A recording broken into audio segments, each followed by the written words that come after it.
Are you ready? మన రెండో point, దేవునికి మనల్ని పట్టించుకునే సమయము లేదు. దేవునికి మనల్ని పట్టించుకునే సమయం లేదు. యూదా ప్రజలు ఏమనుకుంటున్నారంటే, ఆ దేవుడికి మనల్ని పట్టించుకునే సమయం లేదండి, అందుకే ప్రవక్తలను పంపిస్తున్నాడు, అందుకే రాజులను పంపిస్తున్నాడు, అందుకే దేవదూతలను పంపిస్తున్నాడు. ఆయనే దిగొచ్చుగా. అదే పొరపాటు. ఆల్రెడీ ఏదైనా తోటలో ఆయనే దిగేవాడు. కానీ పాపం వచ్చి మనల్ని దేవుణ్ణి వేరు చేసి, అందువలన దేవుడు దిగితే నువ్వు కాలిపోతావని చెప్పి, ఆత్మస్వరూపి దేవుణ్ణి చూస్తే నువ్వు బతకలేమని చెప్పి, నువ్వు బతకలేమని చెప్పి దేవుడు ప్రవక్తల ద్వారా మనకు సాయం చేశాడు. ఆ కాలములందు, ఏ కాలమందు? ఆయా కాలమందు ప్రవక్తల ద్వారా, రాజుల ద్వారా, న్యాయాధిపతుల ద్వారా, దేవదూతల ద్వారా మాట్లాడాడు. కానీ ఇప్పుడు వాళ్ళెవ్వరు అక్కర్లా. హల్లెలూయా. దేవుడే మనతో మాట్లాడుతున్నాడు. వాళ్ళు ఏమనుకున్నా తెలుసా? దేవునికి సమయం లేదని. కానీ దేవాది దేవుడు అన్నాడు, ఏదైనా తోటలో దిగిన నేను, ఏదైనా తోటలో దిగిన నేను, ఆది యందు వాక్యం ఉండెను, వాక్యం దేవుని యొద్ద ఉండెను, ఆ వాక్యము కృపా సత్య సంపన్నుడై 2020 సంవత్సరాల క్రితం సశరీరుడిగా మన మధ్యలో నడిచాడు. మీ గురించి పట్టించుకునే సమయం ఉందని రుజువుపరిచాడు. హల్లెలూయా. ఇప్పుడు ఆయన పరలోకంలో ఉన్నాడు, ఇప్పుడు ఆయన కొరియాలో ఉన్నాడు, ఇప్పుడు ఆయన మనతో కూడా ఉన్నాడు. ఆయన ప్రతి ఒక్కరితో ఉన్నాడు, ఈ మానివేలుగా మనతో ఉన్నాడు. అందుకే సమాధుల దొడ్డులో ఉన్న వస్త్రహీనుడైన వ్యక్తి దగ్గరికి వెళ్ళి ఆయన దయ్యాన్ని వెళ్ళగొట్టాడు. ఎందువలన? ఆయన గురించి పట్టించుకునే సమయం ఉంది. రక్తస్రావం కలిగిన స్త్రీ కోసం వెళ్ళాడు. ఎందువలన? ఆమె గురించి పట్టించుకునే సమయం. ఒక గుడ్డివాడు, ఎవడు చేసిన పాపానికి నువ్వు ఇలా పుట్టావురా? అమ్మ చేసిన పాపానిక, నాన్న చేసిన పాపానిక? ఎవడు ప్రశ్నకు జవాబు ఇవ్వకపోతే ఆయన దగ్గరికి వెళ్ళి, వీడు కానీ వీడు అమ్మ కానీ పాపం చేసినందుకు కాదు, నా మహిమ చూపెట్టడానికే, నా మహిమను ప్రదర్శించడానికే ఆయన పట్టించుకునే సమయం ఉంది. 38 సంవత్సరాల నుండి కోనేటి పక్కన పడుకొని ఉంటే ఎవరో పట్టించుకోకపోతే ఏసే అక్కడికి వెళ్ళాడు. ఆయన పట్టించుకునే సమయం ఉంది. 18 సంవత్సరాలు నడువు వంగిపోయిన స్త్రీ దగ్గరికి వెళ్ళాడు, నీ గురించి పట్టించుకునే సమయం ఉంది. కుష్టి వ్యాధి దగ్గరికి వెళ్ళాడు, నీ గురించి పట్టించుకునే. ప్రార్థన అని చెప్పేసి కొండపైకి వెళ్ళిపోయాడు యేసయ్య. శిష్యులు గలిలే సముద్రంలో ఈద నుండి ఆదరికి వెళ్తుంటే 4వ జామున తుఫానులో గాలి నీళ్లు ఎగసి వస్తుండగా ఆయన వాళ్ళ దగ్గరికి వెళ్ళాడు, నీ గురించి పట్టించుకునే. ఈరోజు ఇక్కడ ప్రతి ఒక్కళ్ళ గురించి పట్టించుకునే సమయం ఉంది. దశంభాగాలు ఇచ్చినా, కాணிకలు ఇచ్చినా, కాணிకలు ఇవ్వకపోయినా, టీవీ ప్రోగ్రాంకి స్పాన్సర్ చేయకపోయినా, స్థలానికి డబ్బులు ఇవ్వకపోయినా, నువ్వైన కుమారుడివి, నువ్వైన కుమార్తెవి, నీ గురించి పట్టించుకునే సమయం ఉంది. ఈ రోజున ఈ మట్టి బొమ్మను నిలబెట్టి ప్రసంగం ఆరంభం నుండి నీతో మాట్లాడుతున్నాడు ఆయన. మరలా పరిశుద్ధాత్మ దేవుడు ఈ మాట చెప్పమంటున్నాడు. ప్రసంగం ఆరంభం నుండి నీతో మాట్లాడుతున్నాడు ఆయన. ఎంతగా నిన్ను పట్టించుకున్నాడు ఆయన, ఎంతగా నిన్ను ప్రేమిస్తున్నాడు ఆయన, ఎంతగా నిన్ను నిలబెడుతున్నాడు ఆయన. చచ్చిపోకు, ఇల్లు వదిలి పారిపోకు, నీ భర్తను విడిచిపెట్టకు, నీ భార్యను విడిచిపెట్టకు.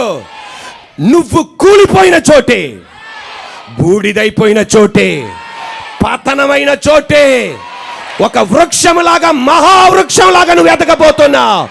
ఈ విజయవాడలోనే, ఈ 1 టౌన్లోనే, ఈ 2 టౌన్లోనే, ఈ కృష్ణా జిల్లాలోనే, ఈ ఇండియాలోనే.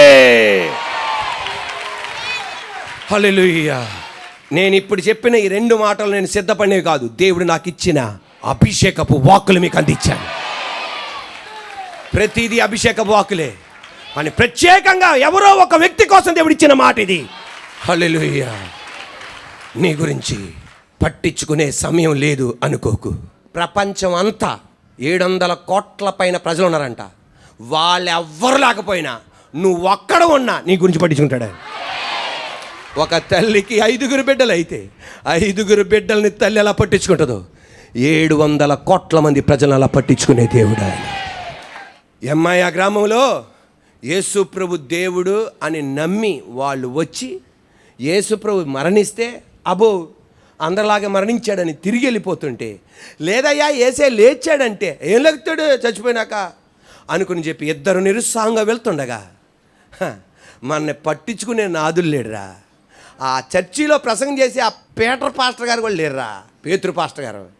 ఆ చర్చిలో ప్రసంగం చేసి వాళ్ళందరూ వెళ్ళిపోయారురా. ఎక్కడికి వెళ్ళారురా బాబు అనుకుని అనవసరంగా ఏసే దగ్గరికి వెళ్ళామని చెప్పి పట్టించుకునే నాదులు లేడురా బాబు, చర్చికి వెళ్తున్నాం కానీ అనుకుని ఇద్దరు బలహీనంగా నిరుత్సాహంగా వెళ్తుండగా వాళ్ళిద్దరి మధ్యలోనికి ప్రత్యక్షమై నేనే ఆ యేసుని అన్నాడు. వాళ్ళు అన్నారు, పట్టించుకునే సమయం ఆయనకు ఉంది. రెండు చేతుల పైకి యేసయ్యా కృపగల దేవా, యేసయ్యా నీ కృప, యేసయ్యా నీ కృప, యేసయ్యా నీ కృప, యేసయ్యా నీ కృప, యేసయ్యా నీ కృప, యేసయ్యా నీ కృప, యేసయ్యా నీ కృప. Are you ready? పట్టించుకునే నాదులు లేడురా. వ్యాపారానికి అడుగు పెట్టా, అందరి చేతులు ఎత్తేసారురా. కుటుంబ జీవితానికి అడుగు పెట్టేశా, పట్టించుకునే నాదులు లేడురా. పిల్లల్ని పెంచలేకపోతున్నా, ఒక్కడొచ్చి నన్ను అడగడే, పట్టించుకునే ఒక ఆయన ఉన్నాడు. మనుషులకు ఒక పరిమితి ఉంది, మీ అమ్మకు ఒక పరిమితి ఉంది, మీ నాన్నకు ఒక పరిమితి ఉంది, నీ బంధువులకు ఒక పరిమితి ఉంది, డబ్బులు ఇవ్వడానికి ఒక పరిమితి ఉంది. ఎంత కోటేశ్వరుడైనా వాళ్ళ కుటుంబాన్ని చూసుకోవాలి, ఒక పరిమితి ఉంది. నా దేవుడు అంటున్నాడు, వ్యక్తిగతంగా నేను నిన్ను పట్టించుకుంటున్నాను. హల్లెలూయా. త్వరగా ఆయన రాబోతున్నాడు. దానికి అర్థం పట్టించుకునే ఒక దేవుడు ఉన్నాడు. నేను నిజంగా జరిగిన సంఘటన నిన్న బుధవారం విన్నా. ఒక లాయర్ గారు బుధవారం ఉదయం 10 to 12 ప్రార్థనకి వచ్చారు. వచ్చి వందనాలు పాస్టర్ గారు అన్నారు. నేను యేసయ్య గురించి నాకు తెలియదండి. నాకు యేసయ్య గురించి తెలుసు, ఎందుకంటే నేను లాయర్ని గనక అనేక పుస్తకాలు చదువుతాను. యేసయ్య గురించి కూడా నేను చదివాను. యేసయ్య కృప వలన మీ యూట్యూబ్ ప్రోగ్రాం చూస్తున్నా. మీరు ఒక మాట అంటారు, ఆ మాట ఏంటంటే మీరు ఒక మాట అంటారు, ఆర్ యూ రెడీ? ఆయన అంటాడు, ఆ మాట కోసం ప్రతిసారి పెట్టుకుంటానండి, ఆ మాట కోసం నేను ప్రతిసారి పెట్టుకుంటాను, పొద్దున్నే లేచి అదే పెట్టుకుంటా, ఆర్ యూ రెడీ? అది ఎక్కడ లేని బూస్టప్ అవుతుందండి నాకు. నేను అన్నాను, అది నా వాకై ఉండొచ్చు అనుకుంటున్నారు, దాంట్లో యేసయ్య పవర్ ఉంది సార్ అన్నాడు. అనగానే లాయర్ అంటాడు, నాకు అర్థమైందండి, అది అక్కడ పవర్ ఉంది, మీరు ఆర్ యూ రెడీ అంటుంటేగానే దాంట్లో ఒక పవర్ ఉంది, నాకు అర్థమైపోయిందండి అన్నాడు. ఆయన చెప్పాడు, ఏంటి తెలుసా, అసలు దేవుడు అన్నవాడు మనుషుల్ని పట్టించుకుంటాడా అనుకున్నానండి. కానీ మీరు యూట్యూబ్లో చెప్తుంటారు కదా, దేవుడికి అప్పగించండి, దేవుడు చూసుకుంటాడు అని. ఈ దేవుడి చూసుకునేది ఏంటి, ఈయనకి ఏమైనా ఉందా? దేవుడు చూసుకోవడం ఏంటి, దేవుడు చూసుకోవడం ఏంటి అనుకునేవాడంట. ఆయన చెప్పిన మాట, భార్యాభర్తలు 2 సంవత్సరాల బాబు, భర్త మరణించాడు, తండ్రి మరణించాడు, భార్య ఆ కుమారుడు, వాళ్ళు మిక్కిలి కోటేశ్వరులు కాకపోయినా బాగా బతకగలిగిన కుటుంబం. ఇంట్లో ఉన్న అన్న మిగతా వాళ్ళు, మా తమ్ముడు లేడు, నువ్వు ఇక్కడ ఉన్నావు ఎందుకని చెప్పేసి భార్యని 2 సంవత్సరాల బాబుని ఇంట్లో నుండి నెట్టేశారు. పుట్టింటోళ్ళకి తప్పదు, కుమార్తెని మనవణ్ణి పెంచుకుంటున్నాడు. బాబుకి 24 సంవత్సరాలు వచ్చినాయి. 24 సంవత్సరాలకు రాగానే వాళ్ళ బంధువులు, వాళ్ళ స్నేహితులు ఏం చేశారంటే, మీ అబ్బాయి మైనర్ వయసు దాటిపోయింది గనక, ఇప్పుడు మేజర్ అయ్యాడు గనక, అమ్మా నువ్వు కేసేయి, నీకు భర్త తరపున ఉన్నది బాబు ఉన్నాడు గనక, నువ్వు ఇంకొకరిని వివాహం చేసుకోలేదు గనక నీకు వస్తుంది. కొంతమంది రాదన్నారు. అనగానే ఏది ఏమైనా సరే ఈ కేసు ఈ లాయర్ దగ్గరికి వచ్చింది. లాయర్ దగ్గర రాగానే ఆయన స్టడీ చేసి అది చేసి మనసులో సగం అంటుందంట రాదని, ఇంకొక సగం ఏమో వస్తుందేమో వివాహం చేసుకోలేదు కదా అని. అలాగా కోర్టులో కేసు వేసేగానే ఆ ఉత్తరం ఎవరికి అందింది? 24 సంవత్సరాల తర్వాత భర్త కుటుంబానికి అందింది. భర్త కుటుంబానికి అందగానే వాళ్ళు కూడా కోర్టులో ఇంకొక లాయర్ని పెట్టుకొని కోర్టు కేసు వెళ్తుంది. 1వ నెల అయింది, 2వ నెల అయింది. వెంటనే ఈయన తోటి లాయర్స్ అంటారంట, బాబుకి ఇప్పుడు 24 సంవత్సరాలు, మళ్ళా నువ్వు ఎన్ని సంవత్సరాలు వాదించవచ్చు తెలుసా? ఈజీగా 24 సంవత్సరాలు వాదించవచ్చు. Super case కొట్టేసేవరా అనుకున్నారంట.